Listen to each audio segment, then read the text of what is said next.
केंद्र सरकार द्वारा पारित 3 कृषि कानून के विरोध में लगभग 1 माह से ज्यादा समय से दिल्ली की सड़क पर बैठकर शांतिपूर्वक धरना प्रदर्शन कर रहे किसानों के समर्थन में छत्तीसगढ़ के किसानों का समर्थन देने प्रदेश भर की यात्रा पर निकली किसान यात्रा सोमवार को गंडई पहुंची, जहां समर्थन मूल्य अधिकार सभा का आयोजन किया गया। सुदेश टीकम ने अपने संबोधन में कहा कि आज 3 कृषि बिल को लेकर किसान परेशान है। वहीं यह सरकार जो किसानों के हित की बात कर रही है, वो सिर्फ किसानों को धोखा दे रही है। कहीं न कहीं कॉर्पोरेट घरानों को इसका फायदा देने की कोशिश कर रही है, जबकि पूरे देश में समर्थन मूल्य एक होना चाहिए। प्रदेश के किसान माना लाखों किसान एक महीना से दिल्ली के सड़क में कड़ाके के ठंड में डटे हुए हैं। का वो किसान मनो है? उधर बारे में दुनिया भर के बात बता दे सरकार रोज नया पत्र जारी करते कृषि मंत्री जी और वो जारी में वार्ता करे के लिए किसान मल्ला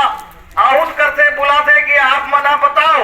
अब आज हम टीकम जी है गंडई से पंडरिया से ये संदेश ला भेजा थे दिल्ली तक कि किसान मन के हक ला आप मत मारो, अंग्रेजी हुकूमत के दिल ला फिर लौटाते। ऐसे लगा थे ये कानून किसान मन के वो दिन ला वापस करे जाते। पहली गोरा मन के राज रही से अब हिंदुस्तान के अंदर में करिया मन के राज हो जाए। ये कानून पास होए से देश के किसान गुलाम हो जाए और वो गुलामी के जंजीर में जब आप जाओ और आपकी आंख खुली तो बहुत देर हो चुके हो। देश के आजादी में आज 70-72 साल हो गए हमला आजाद हुए, लेकिन कानून ऐसे नहीं बने रही थे। जिन कानून ला सरकार आज बना के आपके ऊपर थोपत है। ये कानून कॉन्ट्रैक्ट फार्मिंग के बात करत है।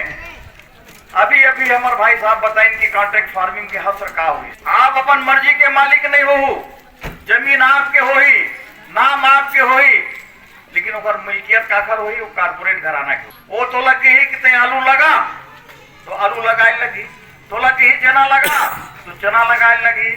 पूर्व मंडी अध्यक्ष लाल टाकेश्वर साहू खुसरो ने सभा को संबोधित किया। उन्होंने अपने उद्बोधन में कहा, आज दिल्ली में 1 महीने से लाखों किसान इस ठंड में रोड पर किसान आंदोलन कर रहे हैं। वही सरकार अपने हठधर्मिता पर अड़ी हुई है। आंदोलन कर रहे किसान के बारे में रोज नई बातें बताती है। ये सरकार क्या वे किसान नहीं है? ये सरकार अंग्रेजी हुकूमत के दिन को वापस ला रही है। ऐसा लग रहा है कि यह कानून किसान लोगों के वो दिन फिर वापस ला रहे हैं जब ऐसा लगता था कि हिंदुस्तान में काला धन वालों का राज वापस आ जाएगा। पहले तो मैं आपको अपना परिचय दे दूं कि भाई साहब मैं राजा नहीं हूं, मैं भी एक किसान हूं, किसान पुत्र हूं और मुझे किसानों का नेतृत्व करने का अवसर प्राप्त हुआ है।